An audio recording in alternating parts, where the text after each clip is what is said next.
Welcome to this Stack tutorial video. In today's tutorial, we will learn how to fix the Slack web API account _inactive error.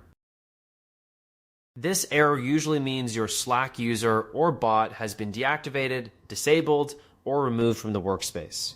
First, make sure the Slack account or bot linked to your token is still active in the workspace.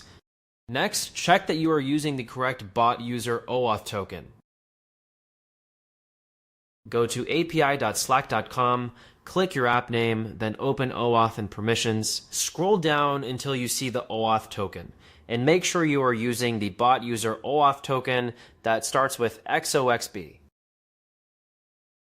After that, click Reinstall to Workspace to generate a fresh token, then replace any old or inactive token in your code or integration.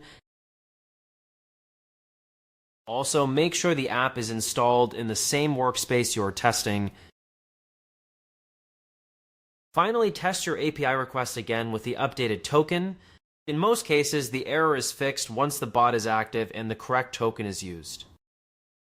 That's it. We just learned how to fix the account _inactive error by verifying the bot status. We also updated the token and reinstalled the Slack app. Thanks for watching, and don't forget to check out the next Stack tutorial video.